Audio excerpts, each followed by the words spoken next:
Guys, welcome to the channel. Without fucking, let's go to more videos, but first don't forget to subscribe and leave a like. Pete Carroll wants to coach again, says NFL analyst who is close to the ex-Seahawks, USC Trojans head coach. As we are only a few days into the final month of the 2024 regular season, some teams who may not be playing in January and February are starting to think about if they want to switch things up with who'll be their head coach in 2025. There have already been a few key firings at the head coaching positions this year. The New York Jets fired Rob Saleh in October, the New Orleans Saints fired Dennis Allen a few weeks later, and just this past weekend, the Chicago Bears fired Matt Eberflus. While a few others remain in the hot seat, there are some top-tier coaches on the outside looking in. One of whom we forget about is Pete Carroll. Carroll was one of the handful of coaches who stepped down or mutually parted ways with a franchise they helped build at the end of last season. The former Seattle Seahawks head coach built a winning culture out of an organization that had winning seasons that were few and far between. On today's episode of Up and Adams with Kay Adams, NFL and college football analyst Yogi Roth discussed what he's hearing about the head coaching carousel and said Carroll is indeed still a hot prospect for hiring, especially in a place like Chicago. When discussing who can bring the best out of Caleb Williams next season, "I know Pete Carroll wants to coach," Roth said. The moment made Adams lean forward in her chair a bit. Since he finished coaching in Seattle, he has not stopped competing, Roth continued. "I mean, I talked to him, and he's still coaching me up on being a better husband, being a better father, being a better minority owner in the Paris Musketeers. His energy to coach is still there. You just had to know coaches like Bill Belichick and Carroll had not seen their last day with a headset on when they left behind the empires they built. Carroll is a coach who can create a winning culture in both the NFL and collegiate levels. The Bears may or may not be a landing spot for Carroll if he becomes an option, but training the young Caleb Williams to live up to his potential in the NFL is a lucrative deal if Carroll wants to withstand the cold winters up in Chicago. You have to believe that he'll pick up the phone if a team owner decides to call him over the offseason. How is Seahawks Mike Macdonald coming along as head coach? The Seattle Seahawks hit some turbulence earlier this season, losing 5 of 6 games to fall to a 4-5 record. Brock and Salk, can the Seahawks defense be called elite? But just as the season was in danger of slipping away, Seattle appeared to find its stride under first-time head coach Mike Macdonald. The Seahawks have since rattled off 3 straight wins and surged atop the NFC West to 7-5, sparked by a dramatic midseason turnaround on defense. After sitting near the bottom of the league in most defensive categories over the first half of the season, Seattle has held each of its past 4 opponents to 17 offensive points or fewer in regulation. It took some time, but it's the type of dominant defense many hoped for when the Seahawks tabbed Macdonald as the successor to former longtime head coach Pete Carroll this past January. Macdonald came to Seattle with a reputation as one of the league's brightest defensive minds after his recent success as the defensive coordinator of the Baltimore Ravens and Michigan Wolverines. Mike Macdonald can coach defense, ESPN NFL insider Dan Graziano said Tuesday on Seattle Sports' Wyman and Bob. "I think that was obvious to everybody in his last couple of stops in Baltimore and at Michigan before that. But it makes sense that it would take a little while, right? It's a new scheme and guys have to learn it and their place in it, what exactly is expected, not just conceptually, but game to game, play to play.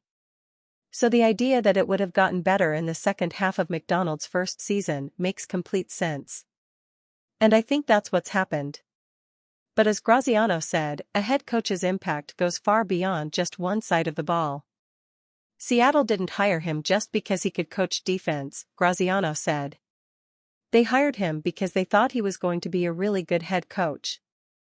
And I know, from talking to people in that building toward the end of training camp and beginning of the regular season, they were fired up, from what he had shown them in terms of his command of the building, his ability to be decisive and clear and coherent with his vision in meetings and in conversations. They were fired up. They felt like, yes, we got the right guy. At 37 years old, Macdonald is the NFL's youngest head coach.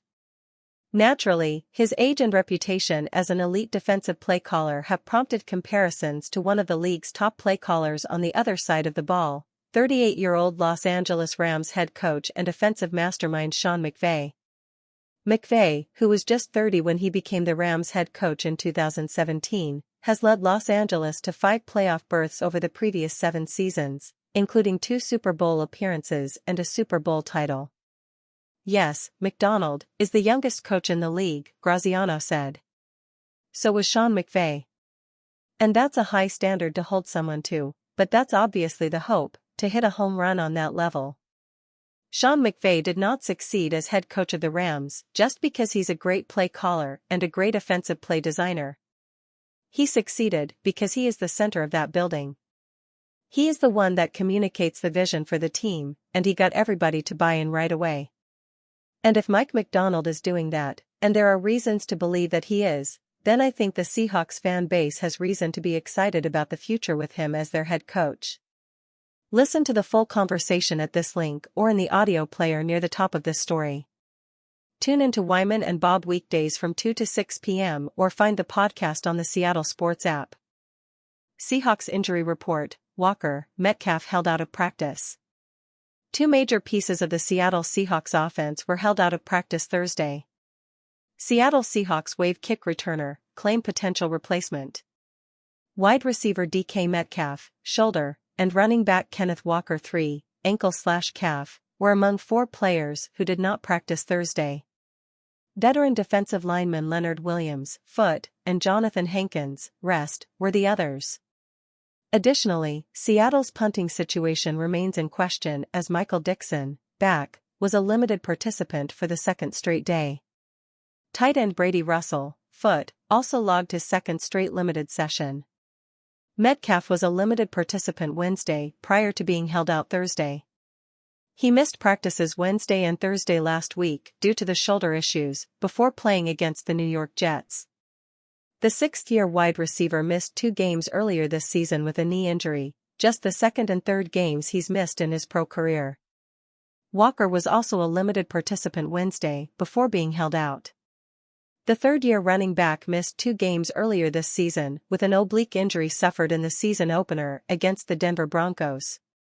The absence of Williams and Hankins appear to be more precautionary than an indication of their statuses for Sunday's game against the Arizona Cardinals being in doubt.